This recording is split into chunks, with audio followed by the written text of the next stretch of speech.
اللہم صلی علی سیدنا و مولانا محمد وعلی آل سیدنا و مولانا محمد و اصحاب سیدنا و مولانا محمد و بارک وسلم علیہ۔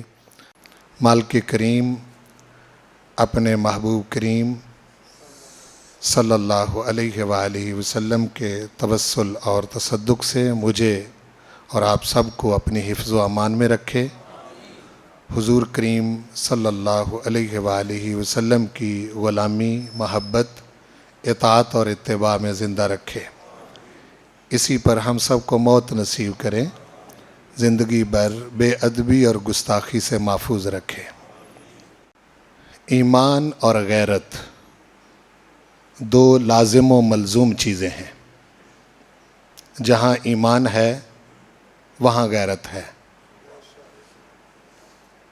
اور ایمان جتنا کمزور ہوتا جاتا ہے اتنی انسان کے اندر غیرت کم ہوتی جاتی ہے۔ حضرت سعد بن عبادہ رضی اللہ تعالی عنہ رسول کریم صلی اللہ علیہ وآلہ وسلم کے جلیل القدر صحابی، قبیلہ خزرج کے یہ بڑے سردار تھے۔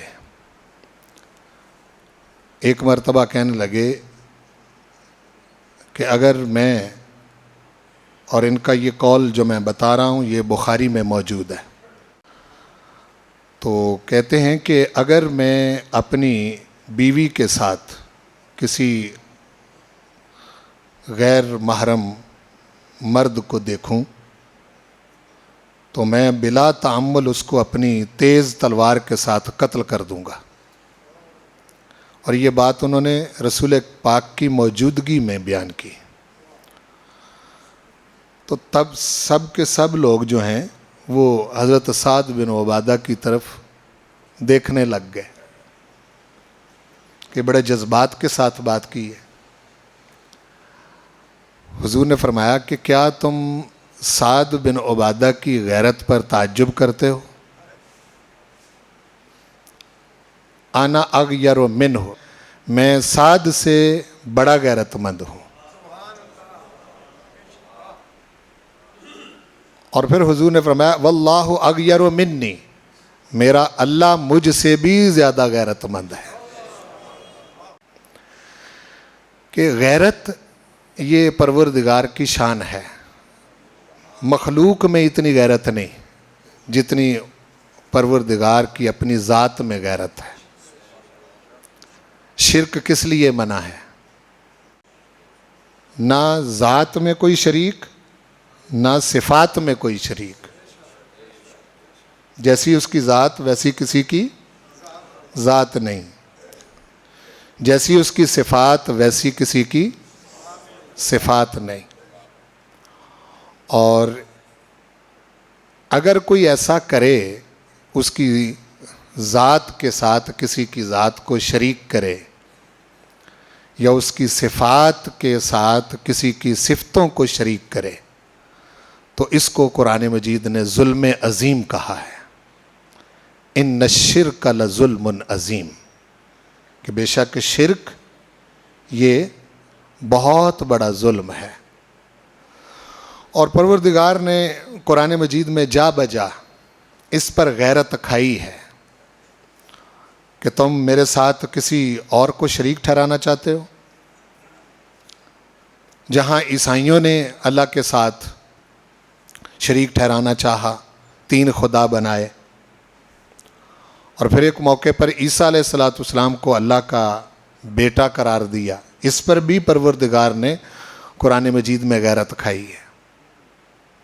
یہودیوں نے جب عزیر علیہ السلام کو اللہ کا بیٹا کہا، اس پر بھی پروردگار نے غیرت کھائی ہے، اور ان کو کھری کھری سنا دی ہیں، یعنی یہودیوں کو بھی اور عیسائیوں کو بھی، کہ تم کس چیز پر ایمان رکھتے ہو، کس نبی کو مانتے ہو۔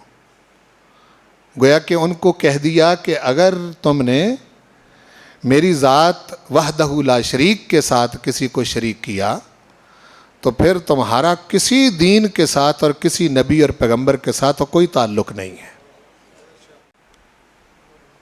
قرآن مجید کے اندر پروردگار نے انسانوں کو اپنی ذات کا فہم دینا چاہا ہے، بلکہ کئی جگہ پر ان لوگوں کو، ان بتوں کو یا ان انسانوں کو جنہوں نے اللہ کی ذات کے ساتھ کسی کو شریک کیا، وہاں پروردگار نے کئی مثالیں بیان فرمائی ہیں۔ ایک مثال بیان فرمائی، یا ایھا الناس ضرب مثل فاستمعوا لہ،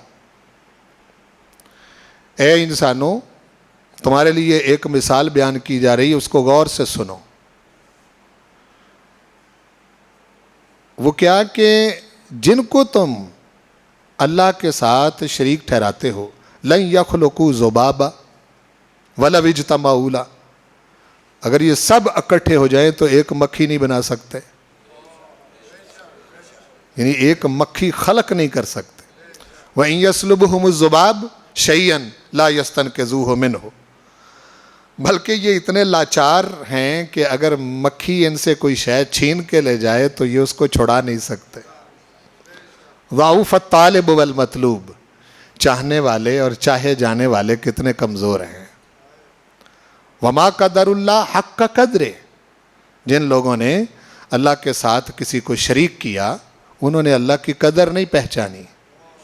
ان اللہ لقوی عزیز، بے شک اللہ تعالیٰ بڑی طاقت والا اور بڑا غالب پروردگار ہے۔ یہ غیرت ہے اللہ تعالیٰ کی کہ وہ اپنے ساتھ کسی کو بھی شریک نہیں کرنا چاہتا، اس کی مخلوق میں سے کوئی اس کا شریک نہیں۔ بلا تعمل ہمیں یہ عقیدہ اختیار کرنا چاہیے کہ عام تو عام رہے نا انبیاء اور رسل میں، بلکہ خود سید الانبیاء والمرسلین محمد رسول اللہ وہ بھی اللہ کی ذات اور صفات میں شریک نہیں ہیں۔ سمجھ گئے؟ جب یہ بات طے ہو گئی تو اب آئیے دوسری غیرت، اللہ تعالیٰ جس چیز پر سب سے زیادہ غیرت کھاتا ہے وہ اپنے محبوب کی ذات پر غیرت کھاتا ہے۔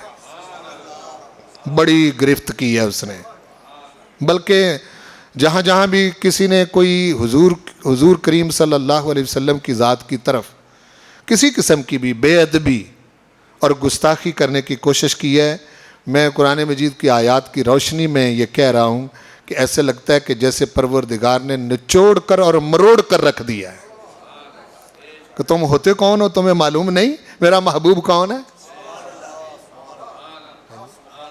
اب دیکھو یہ غیرت ہے نا کہ مجمع کے اندر ایک شخص انگلی کا اشارہ کرے کہ اس لیے ہمیں بلایا تھا۔ حضور نے جب اس مجمع میں مشرکین مکہ کو، خاندان والوں کو اکٹھا کیا تو ابو لہب نے اشارہ کیا تھا انگلی کا، تو کیا ارشاد فرمایا؟ یہ غیرت ہے، تبت یدا ابی لہب و تب، میرے حبیب کی طرف انگلی کا اشارہ کرنے والے تیرے دونوں ہاتھ ٹوٹ جائیں، یہ غیرت ہے۔ و تب، اور برباد ہو جائے۔ ما اغنی عنہ مالہ و ما کسب، نہ اس کا مال کام آئے نہ اس کی کمائی کام آئے۔ سیصلی نارا ذات لہب، ان قریب جس نے اشارہ کیا ہے بے ادبی کے ساتھ میرے حبیب کی طرف، یہ شعلوں والی آگ میں جلے گا۔ وامرأتہ حمالۃ الحطب، اور اس کی بیوی ایندھن اٹھانے والی، فی جیدہا حبل من مسد، یہ اسی منج کی رسی سے اپنے گردن میں ڈال کے ایسے جیسے پھانسی لے کے مر جائے گی، جس کو پنجابی میں کہتے ہیں کہ پروردگار ارشاد فرما رہا ہے کہ ایدی بیوی پھا لے کے مر جاوے۔ اب دیکھو بات کتنی سی، حضور کی طرف اشارہ کر کے انگلی سے کہا کہ اس لیے ہمیں جمع کیا تھا، تو اب ایک لمبا بیان شروع۔ یہ غیرت ہے پروردگار کی، اپنے محبوب کے بارے میں غیرت ہے۔ اگر غیرت نہ ہو تو پھر اس طرح کے کلمات نہ ہوں۔ دوسرے مقام پر آپ دیکھیں لیں، ولید بن مغیرہ، حضور کو اس نے ایک بار مجنو کہا تو پروردگار نے قسمیں کھا کے بات شروع کی، نون والقلم وما یسطرون. پہلے تو حضور کی شان بیان کی, قلم کی قسم, قلم جو لکھتے ہیں اس کی قسم. پہلے کہا ما انت بنعمت ربک بمجنون, حبیب آپ اپنے رب کے فضل سے مجنون نہیں ہیں.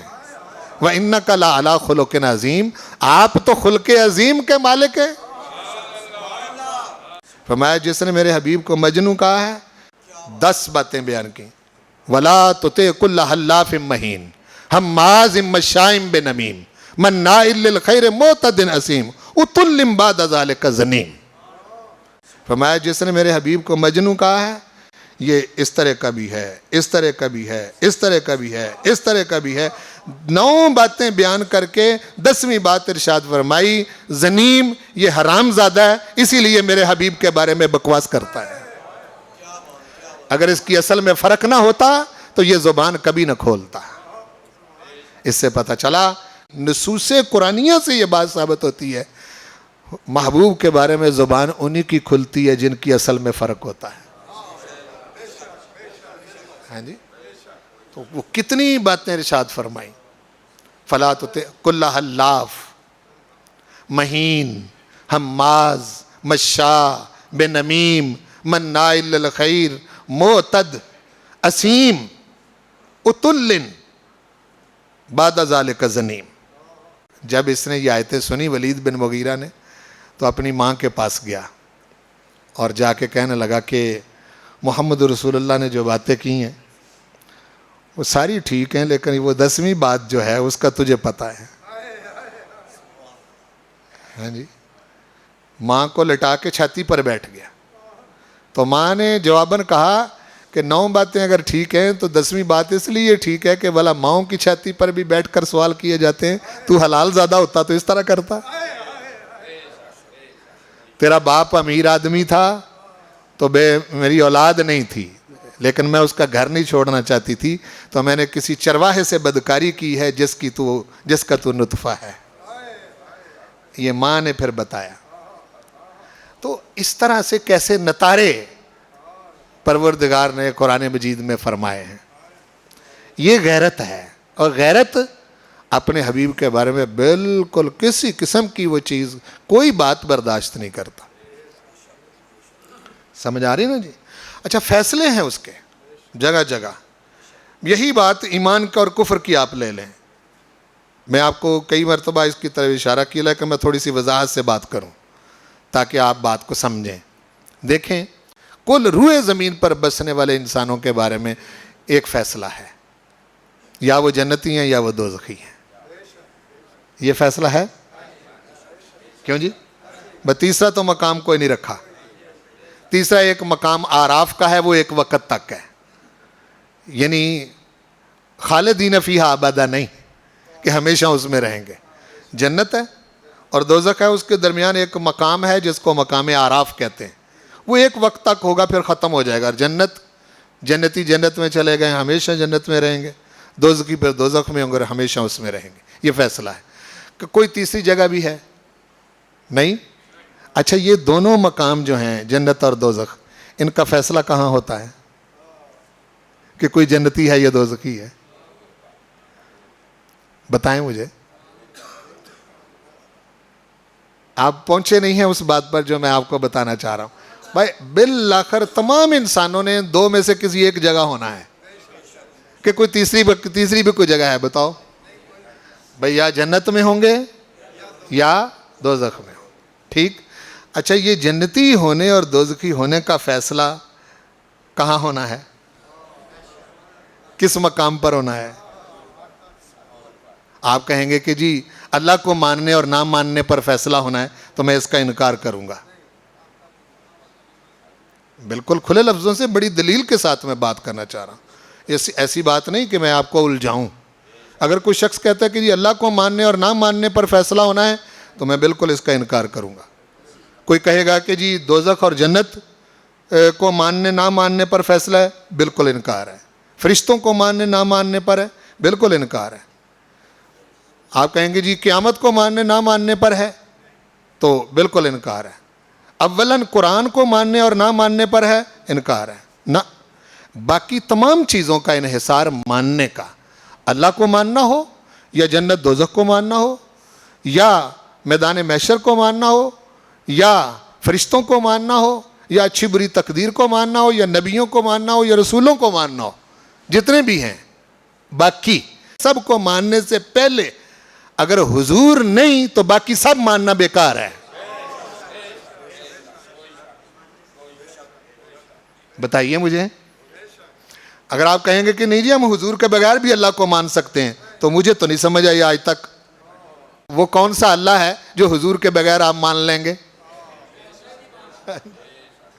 بھائی کوئی کم از کم کوئی شے فیصلہ کن ہونی تو چاہیے نا۔ بھائی لاجیکل بات کریں نا، دلیل کے ساتھ بات کریں۔ آپ کس اللہ کی بات کرتے ہیں؟ کون سا اللہ؟ اگر اس اللہ کی سمجھ آپ کو حضور نے نہیں دی تو پھر وہ اللہ کون ہے؟ اللہ کے بندو، اللہ اور خود رسول اللہ کا جو آپس کا تعلق ہے یہ اتنا جڑا ہوا ہے کہ خود اللہ نے اپنے آپ کو ماننے والوں کا محتاج نہیں رکھا کہ کوئی مانے گا تو میں اللہ ہوں، نہیں مانا، نہیں ماننا نہ مانے کوئی، وہ تو ماننے والے کا اپنا فائدہ ہے نا، نہیں مانے گا تو پھر وہ اللہ نہیں۔ بالکل یہی صورتحال اس نے اپنے حبیب کے ساتھ بھی رکھی، اپنے حبیب کو غیروں کے ماننے کا محتاج نہیں بنایا۔ کیوں؟ اس لیے باقی جتنے بھی مانیں گے وہ تو کچھ مانیں گے، جتنا جانیں گے اتنا مانیں گے، تو حضور کو پہلے اللہ نے خود مانا ہے۔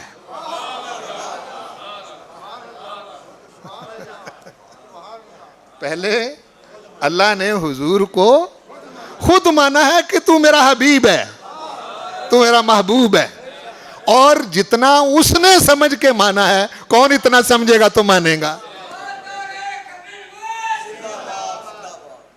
بولو نا بھائی، اللہ جتنا کوئی سمجھے گا حضور کو؟ اسی لیے حضور نے ایک مرتبہ خطاب کر کے حضرت ابوبکر صدیق کو کہا تھا، یا ابا بکر لم یعرف حقیقتی الا ربی، اے ابو بکر میری حقیقت کو میرے رب کے سوا کوئی نہیں جانتا۔ تو اب غیر رب کی فہرست بنا لو، جبریل بھی غیر رب ہے، میکائیل بھی غیر رب ہے، اسرافیل بھی غیر رب ہے، عزرائیل بھی غیر رب ہے، تمام ملائکہ غیر رب ہیں، تمام نبی غیر رب ہیں، غیر اللہ ہیں، غیر اللہ ہیں، اللہ کے علاوہ ہیں سب۔ تو سب کو حضور کی حقیقت کا پتہ نہیں، حضور کی حقیقت کا صرف خدا کو پتہ ہے کہ اس کو پتہ ہے کہ میں نے محبوب کو بنایا کیا ہے، اس کے سوا اور کسی کو اس حقیقت کی خبر نہیں ہے۔ ایسا ہی ہے نا جی؟ ہاں، اس لیے اللہ پاک اپنے حبیب کے بارے میں بڑا غیرت مند ہے۔ اس کی غیرت ایسی ہے کہ یہ جو جتنے آپ کو یہ لوگ دنیا کے اندر دن دناتے ہوئے نظر آ رہے ہیں نا، کبھی فرانس میں، کبھی انڈیا میں، کبھی کسی جگہ خاکے بنا کے ہرزہ سرائی کرتے ہیں، بے ادبی اور گستاخی کرتے ہیں، یہ دراصل اللہ تعالیٰ کی گرفت میں ہے اور اس کی پکڑ میں ہے، اور انشاءاللہ العزیز پروردگار کا فیصلہ پہلے بھی، اب بھی، آئندہ بھی حضور کے ساتھ ہے، لیکن اس کے ساتھ ساتھ ہمارے لیے امتحان بن جاتا ہے، ہمارے لیے آزمائش بن جاتی ہے جب کوئی دنیا کے اندر اس طرح سے ہرزہ سرائی کرتا ہے، بے ادبی کرتا ہے، گستاخی کرتا ہے، تو پھر ہمارے ایمان کا بھی امتحان ہوتا ہے۔ ہم کیا کرتے ہیں؟ ہمیں کوئی اس پر کوئی غیرت آتی ہے یا نہیں؟ اور اس پر حضور کریم صلی اللہ علیہ وآلہ وسلم کے جو صحابہ تھے وہ بڑے غیرت مند تھے۔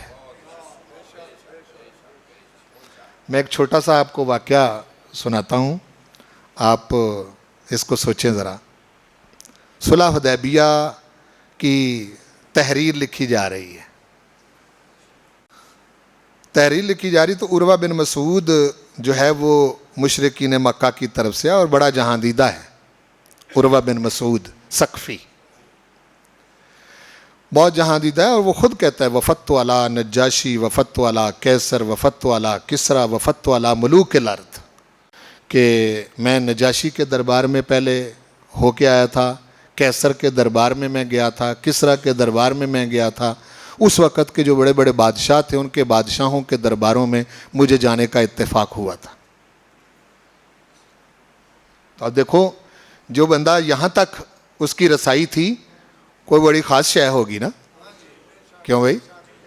تو عروہ بن مسعود ثقفی جو ہے وہ ایک تو جاتے ہی اس نے پہلے جب دیکھا تو وہ وہیں سے واپس چلا گیا، مکے والوں کو کہا او مکے والو، محمد رسول اللہ صلی اللہ علیہ وسلم کے ساتھ لڑنے کا خیال چھوڑ دو۔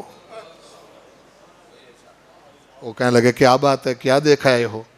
وہ کہنے لگا میں نے دیکھا ہے کہ حضور جب وضو کرتے ہیں، بخاری کی حدیث ہے اور مسلم میں بھی ہے، اس نے کہا کہ میں نے دیکھا ہے کہ حضور جب وضو کرتے ہیں تو وہ حضور کے جسم سے مس ہونے والا پانی اس کا ایک قطرہ بھی ضائع نہیں ہونے دیتے،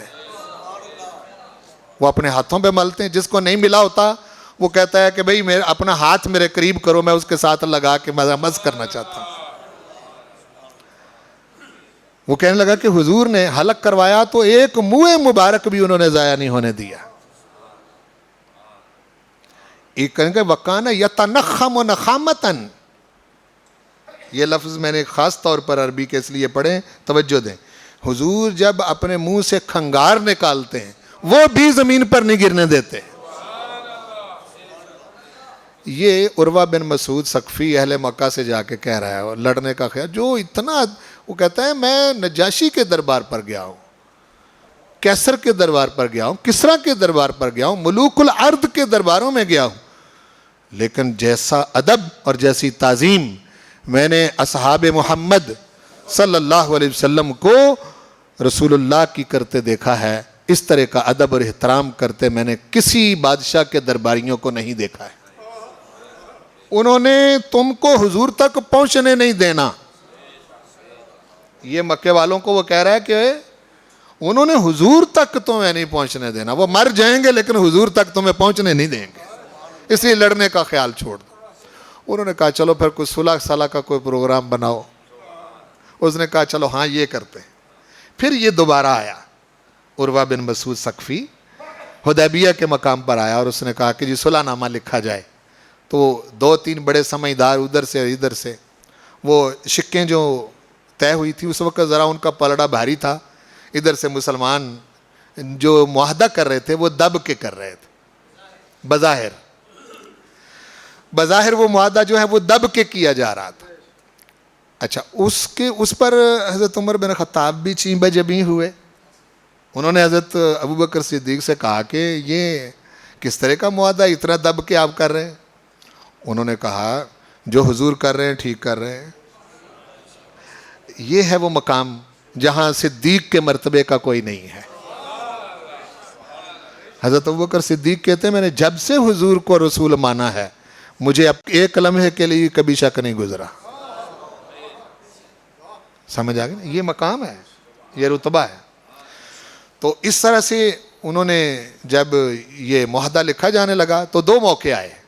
ایک موقع یہ آیا کہ اس نے کوئی بات منوانے کے لیے عروہ بن مسعود ثقفی نے منت کی صورت میں، جس طرح کوئی بندہ ترلا کرتا ہے، منت کرتے ہوئے عربوں کا انداز تھا کہ وہ داڑھی کی طرف ہاتھ بڑھاتے تھے، بھئی آپ کی منت ہے، مرضی، جس طرح آپ مجلسوں میں پریا میں نہیں بیٹھے ہوتے تو اس وقت ایک بندہ اٹھ جاتا ہے، وہ کہتا ہے یار تیری مہربانی، چلو جان دو، اب اس بات کو رہنے دو۔ اس طرح سے عروہ بن مسعود ثقفی آگے بڑھا، ایک صحابی نے فوری طور پر اپنے خنجر کا دستہ اس کے ہاتھ پر زور سے مارا، فرمایا اپنا ناپاک ہاتھ پیچھے رکھ، تجھے پتہ نہیں محبوب کون ہے؟ یہ غیرت ہے، اس کو کہتے ہیں غیرت ایمانی۔ دوسرا جب وہ لکھا گیا کہ محمد رسول اللہ، کہ یہ معاہدہ محمد رسول اللہ کی طرف سے ہے، تو اس موقع پر عروہ بن مسعود ثقفی کہنے لگا کہ اگر رسول اللہ مان لیا تو پھر تو جھگڑا ہی ختم ہو گیا۔ آپ میں محمد ابن عبداللہ لکھیں، تو لکھنے والے تھے مولا علی، وہ لکھ رہے تھے. انہوں نے کہا چلو علی اس کو ختم کر کے تو یہاں مم محمد ابن عبداللہ کا. تو مولا علی رک گئے، کہنے لگے یا رسول اللہ میری غیرت محبت آپ کے ساتھ اس بات کو گوارا نہیں کرتی کہ میں رسول اللہ کا لفظ مٹاؤں.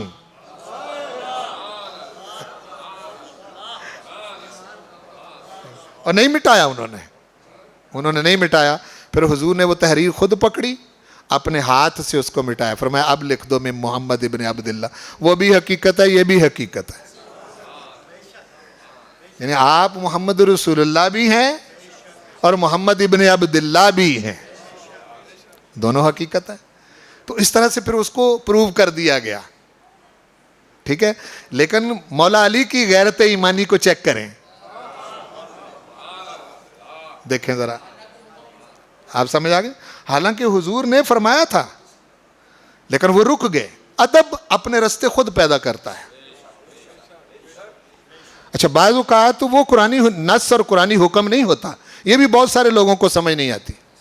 مجھے بتائیں، میں آپ سے پوچھتا ہوں اور میں قرآن پاک کی تلقین ہر وقت آپ کو کرتا رہتا ہوں، مجھے بتائیں کوئی قرآن کی ایک آیت، کھنگار نکالیں تو زمین پر نہ گرنے دو، بال کٹوائیں تو اس کا ایک منہ مبارک بھی ضائع نہ ہونے دو، آیت میں نہیں ہے. سمجھ آگئی نا جی. لیکن صحابہ کو بڑا پتہ تھا،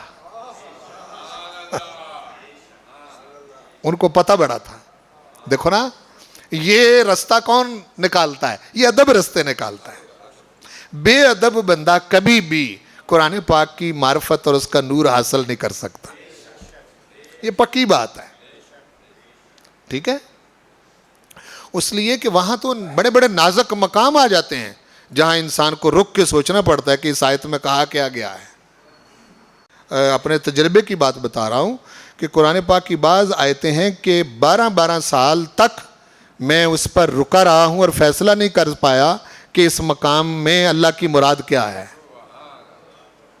لیکن ڈیسیژن نہیں لیا، وہاں فیصلہ نہیں لیا، پھر اللہ نے سمجھا دیا، ایک موقع آیا سمجھ آیا. لیکن یہ خداوند کریم کا کرم اور اس کی مہربانی ہے کہ قرآن مجید پڑھتے ہوئے نہ کبھی ذہن بے ادب ہوا، نہ کبھی فکر بے ادب ہوئی. اس پر میں اپنے رب کا شکر ادا کرتا ہوں.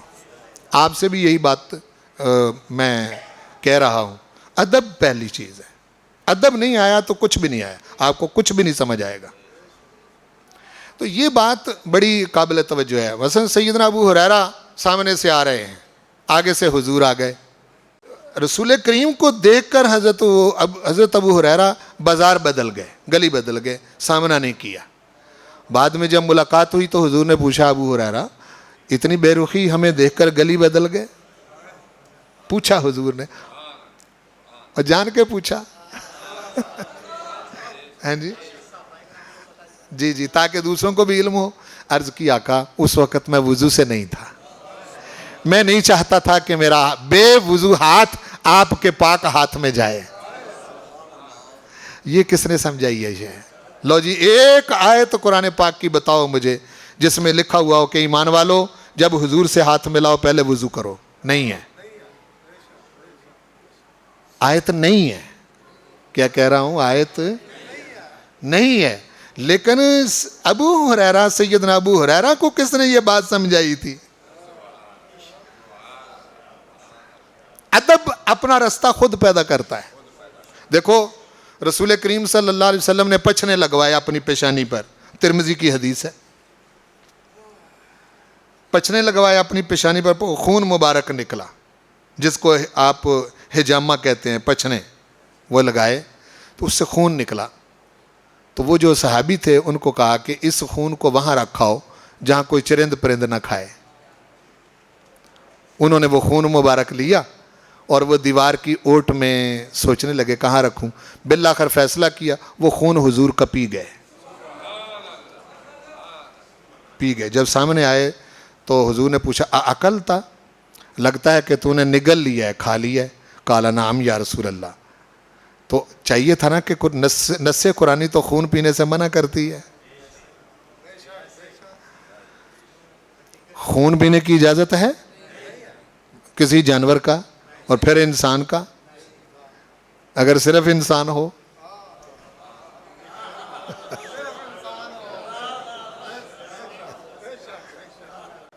بھائی جانور کا خون پینے کی اجازت ہے؟ حرمت علیکم المیتۃ والدم، حرام کر دیا گیا تم پر مردار اور خون، ولحم الخنزیر وما اہل لغیر اللہ بہ، 4 مقام پر یہ آیت ہے قرآن میں کہ تم پر مردار حرام، خون حرام، خنزیر کا گوشت حرام، جس پر ذبح کے وقت غیر اللہ کا نام لیا جائے وہ جانور بھی حرام۔ یہ 4 مقام پر قرآن پاک میں آیت ہے۔ اتنا سخت حکم ہو تو اس صحابی کو نہیں پتا کہ میں خون پی رہا ہوں؟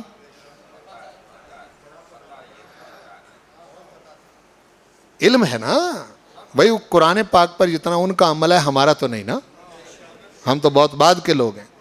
حضور کا خون پی گئے، جب سامنے آئے، اکلتا، نگل گئے ہو؟ قال نعم یا رسول اللہ، فرمایا پھر سن، من خالط دمی دمہ فقد حرم علیہ النار، جس کے خون کے ساتھ میرا خون مل گیا اس پر دوزخ کی آگ حرام ہو گئی۔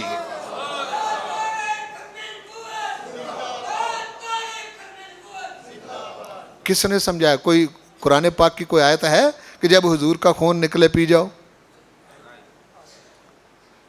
یہ ادب ہے جو اپنے رستے خود بناتا ہے۔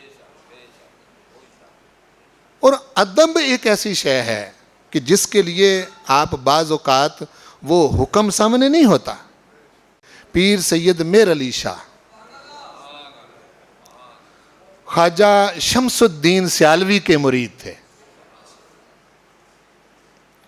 اور روز وہ خواجہ شمس الدین سیالوی کے سحری کے وقت اٹھنے سے پہلے وہ پانی بھر کے اور رستہ جس پر جاتے تھے آپ طہارت کے لیے وہ دیکھ کے آیا کرتے تھے۔ سحری تہجد سے پہلے وہ دیکھ کے آیا کرتے تھے کوئی رکاوٹ تو نہیں، تو وہ پانی جو ہے وہ رکھ دیتے اور رستہ دیکھ کے اور انتظار کرتے۔ تو جو ہی حضرت خواجہ شمس الدین سیالوی بیدار ہوتے وہ پانی پیش کرتے، ساتھ مشایعت کرتے، ان کے پیچھے پیچھے چلتے، وہ رفع حاجت کر کے۔ تو اب یہ پیر مرید کا ایک تعلق ہے، اس کو کوئی وہ دوسرے معنی میں سمجھے، لیکن ادب والوں نے ہی کچھ پایا ہے نا، بولا نا بھائی۔ ہوا یوں کہ سیال شریف میں جہاں ان کا وہ ہے آستانہ، ایک رات ایسا ہو کسی زمیندار نے رستے سے ایک کھیت سے وہ رستے سے دوسرے کھیت کو پانی لگایا ہوا تھا۔ بھائی رستہ آڑ بنا کے نا، آڑ بنا کے ایک طرف کھیت دوسری طرف، تو وہ دوسری طرف پانی لگایا ہوا ہے۔ اب وہ اس طرح کا ہے کہ خواجہ شمس الدین سیالوی کے بارے میں حضرت پیر سید میر علی شاہ صاحب نے خیال کیا کہ یہ پانی جو ہے ان کے لیے گزرنا یہاں سے مشکل ہوگا، تو وہ پانی بھر کے تو وہ وہاں چلے گئے، وہاں مٹی اکٹھی کی، پرالی اکٹھی کی، تو اپنے دونوں کونیاں جو ہیں وہ آڑ کی دوسری طرف رکھی، اور دونوں جو ٹانگیں ہیں ان کے گھٹنے پچھلی طرف رکھے، اس کے اوپر اپنے اوپر دونوں ہاتھوں سے پرالی رکھ کے وہ مٹی جتنی ہوتی کہ اس کی ڈال لی اور پلی بنا دی۔ ہاں جی، وہ اٹھے، انہوں نے 1-2 بار آواز دی تو وہ نہیں ایسا ہو سکا، انہوں نے بہرحال وہ لوٹا اٹھایا جس سے وہ وضو کرتے تھے، وہ لے کے چلے۔ جب وہاں پہنچے تو پلی ہوتی، بندہ ہوتا ہے، وہ پتہ تو چل ہی جاتا ہے بھائی، اتنا پل تو بنایا رہتے اتنا پختہ۔ تو وہاں وہ دیکھا صورتحال، تو وہ لوٹا رکھا، تھوڑا سا پاؤں دبا کے رکھا، تو کہا کہ یہ پلی لگتی تو نہیں۔ پھر خود پیر، خود مرشد نے اوپر سے مٹی اور پرالی ہٹا کے کھڑا کیا، اور خواجہ شمس الدین نے اپنی دستار خواجہ پیر میرے سید میر علی شاہ کے سر پہ رکھ کے کہا آج تمہاری منزل مکمل ہو گئی ہے۔ اب یہ کیا چیز ہے؟ کوئی شخص کہے گا کہ جی یہ کہاں لکھا ہوا ہے، کس کتاب میں لکھا ہوا ہے؟ تو یہ ادب کی کتاب میں لکھا ہوا ہے۔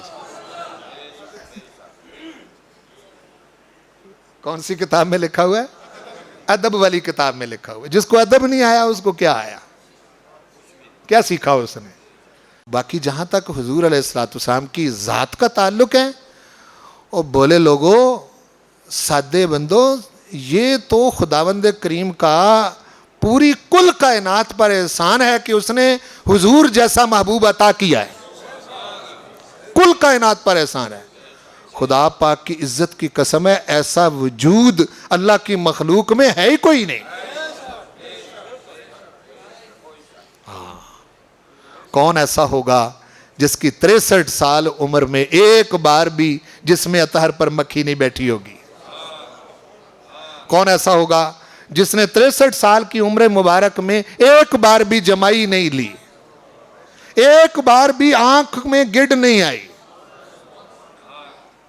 سرمگی آنکھیں؟ کوئی ایسا ہے سو کے اٹھے بغیر وضو کے نماز پڑھے اور کہے کہ میری نیند میرا وضو نہیں توڑتی؟ بولو, ہے کوئی؟ بولو نا بھائی. صرف حضور ہیں. بولو, صرف حضور ہے. اور یہ طے شدہ بات ہے, جاؤ جس مرضی مولانا صاحب سے جا کے یہ مسئلہ پوچھو کہ حضور کی نیند حضور کا وضو توڑتی تھی؟ ہیں جی, نہیں. اس لیے اپنے آپ کو حضور پر قیاس نہ کیا کرو, نہ حضور کو اپنے اوپر قیاس کیا کرو. جدا قسم کی اللہ کی بہت بڑی نعمت ہے حضور. کوئی نعمت اتنی بڑی نہیں جتنی بڑی نعمت حضور ہے. اور جب حضور کا نام آئے تو ادب سے سر جھک جائیں, دل معطر ہو جائیں, دماغ خوشبودار ہو جائے, اور بندے کو نام لیتے ہوئے لطف آئے. ٹھیک ہے؟ ہاں. اور حضور کے بارے میں مومن وہی ہے جو غیرت کھائے. ماں پر غیرت کھائے اور حضور پر نہ کھائے, باپ پر غیرت کھائے اور حضور پر نہ کھائے, بیوی کے بارے میں غیرت کھائے اور حضور پر نہ کھائے, تو پھر اپنا ایمان چیک کرے کہ ایمان بھی ہے یا نہیں. جو صاحب ایمان ہے اس صاحب ایمان کا دل حضور کے ساتھ لگنا چاہیے, حضور کے ساتھ اٹکنا چاہیے, اور حضور کی ذات پر مومن کو غیرت آنی چاہیے. بولو, غیرت آنی چاہیے. غیرت بڑی کمال شے ہے, یہ مومن کی صفت ہے. بغیرت آدمی کے بارے میں حضور نے فرمایا کہ وہ جنت میں داخل نہیں ہوگا. اس کو حضور نے کہا وہ دیوس ہوتا ہے جس کو غیرت نہیں آتی. غیرت آنی چاہیے. سمجھ آ رہی نا؟ جب تک غیرت رہی نا, کسی کو جرت بھی نہیں ہوئی بات کرنے کی. ان کو پتہ ہے یہ اس لیول کی غیرت ان میں نہیں رہی. میں کہیں آپ کو کوئی بڑا لفظ نہ بول جاؤں. ہاں جی, نہیں, مطلب یہ ہے کہ ان کو خبر ہے کہ اس درجے کی غیرت ان میں نہیں رہی. یہ ماں پر غیرت کھا جاتے ہیں, باپ پر غیرت کھا جاتے ہیں, اپنی بہن پر غیرت کھا جاتے ہیں, بیٹی پر غیرت کھا جاتے ہیں, لیکن حضور کے نام پر غیرت جو نہیں کھاتی, تو پھر چیک کرو بھئی ایمان بھی ہے یا نہیں ہے. ایمان کس شے کا نام ہے اور کس بلا کا نام ہے؟ باقی رہا کہ آپ کی نمازیں, آپ کے روزے, حج, عمرے, عبادات اور اعمال, یہ سب تب قبول ہیں جب آپ کے دل کے اندر سب سے بڑھ کر حضور کی محبت ہے. ورنہ نہیں, ورنہ نہیں. اور اس پر بڑے شواہد ہیں. تو رسول کریم صلی اللہ علیہ وسلم کے بارے میں مومن بڑا غیرت مند ہوتا ہے. بولو, بڑا غیرت مند ہوتا ہے کہ سب کے بارے میں اس کو غصہ آئے. اور کوئی کہ نہیں جی اب یہ مذہبی معاملہ ہے جی. ہاں جی, یہ کیسی بات ہے؟ آپ پھر مذہب سے باہر ہیں, آپ دین سے باہر ہیں. اس لیے یہ مذہبی معاملہ نہیں. حضور تو جہاں جہاں بھی حضور کا کوئی امتی بستا ہے اس کے بارے میں پروردگار نے فیصلہ فرما دیا ہے, النبی اولا بالمؤمنین من انفسہم. ایمان والے ہیں ہی وہ جن کی جانوں سے بھی زیادہ قریب ان کے لیے حضور ہے، جانوں سے بھی زیادہ قریب ان کے لیے حضور صلی اللہ علیہ وآلہ وسلم۔ اور جس کو حضور کریم صلی اللہ علیہ وسلم کے نام پر غیرت نہیں آتی، تو میں نے پہلے ذکر کیا غیرت اور ایمان یہ دونوں لازم و ملزوم چیزیں ہیں۔ آج باتیں اور طرف نکل گئیں اور جدھر نکل گئیں ٹھیک نکل گئیں، ہاں جی ہاں جی، یہ اللہ کے اپنے فیصلے ہوتے ہیں جی، وہ خود ہی کچھ باتیں کرواتا ہے، بعض اوقات ہمارا ارادہ نہیں ہوتا لیکن وہ اپنا ارادہ غالب کر لیتا ہے، جو وہ کہلوانا چاہتا ہے وہی کہلواتا ہے۔ اس لیے میری ساری گفتگو کا لب لباب اور خلاصہ یہ ہوا کہ مسلمان اور مومن سب سے بڑھ کر اپنے آقا کے بارے میں غیرت مند ہوتا ہے،